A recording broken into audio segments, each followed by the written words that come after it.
আমরা যা খানেদার, কালকে রান্না করার পরেও কিন্তু দেখো এতটা ভাত আমাদের রয়ে গেছে। তা কিছুটা তো ভাত এখন আগে বসিয়ে দিয়েছি, আজকে এখন বাজে তোমার 12:30, ভাত বসিয়ে দিয়েছি। এবার এই ভাতের সাথে ভাতটা মিলিয়ে দেবো, আজকে কিছু করার নেই। আর দেখো কালকে যে তেলাপিয়া মাছ রান্না করেছিলাম তার থেকেও কিন্তু মাছ রয়ে গেছে, এবার এটার কিন্তু একটু ব্যবস্থা করতে হবে। দেখি কি ব্যবস্থা করা যায়, চলো। তো ভাবনা চিন্তা করেই রেখেছিলাম, তাই আজকে আর বেশি কিন্তু কসরত করতে হয়নি। কড়াইতে একটু সামান্য সর্ষের তেল গরম করে এর মধ্যে দিয়ে দিয়েছিলাম কালো জিরে।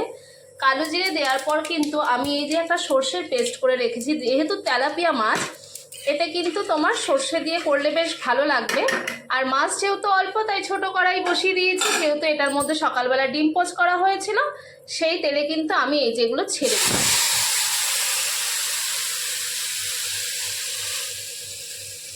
সেটা কিছুটা কষিয়ে কিন্তু আমি এবার এর মধ্যে মাছগুলো দিয়ে দেবো। বেশি কষাবো না, কারণ এটা যেহেতু সর্ষে তার জন্য কিন্তু বেশি কষানো যাবে না, কষালে কিন্তু তেতো হয়ে যাবে। আর এই দেখো এটা কিন্তু কালকের মাছ, আমি কিন্তু এর মধ্যে দিয়ে দিলাম।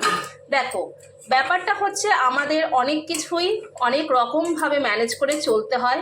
আসলে যেসব ঘরে কর্তারা থাকে তারা কিন্তু এগুলো বুঝবে না, তাদের খাওয়া দাওয়া ঠিকঠাক হলেই হলো। এটা তুমি কালকের না আজকের, অনেকেই আছে এসব নিয়ে ভাবনা চিন্তা করে না। ঠিক আছে, আমার ঘরে তো এই রকম, অত সব নিয়ে মাথা ঘামায় না। জানি না সবার ঘরে কিন্তু এক নয়, তাই দেখো কালকের মাছটা কিন্তু আমি এইরকম একটু মাখা মাখা করে নামিয়ে নেব।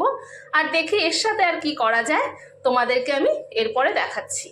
কিন্তু দেখো কি সুন্দর ঝিরিঝিরি বৃষ্টি পড়ছে, বেশ ভালো লাগছে। আর এবার আমি কিন্তু খেতে বসবো।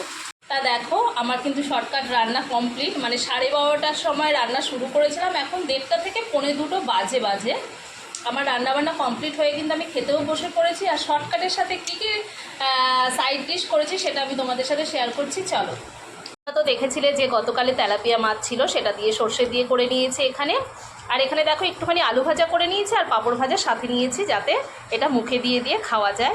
তো আমাকে কিন্তু অবশ্যই কমেন্ট করে জানাবে যে আমার এই শর্টকাট রেসিপিটা তোমাদের কেমন লাগলো। চলো টাটা।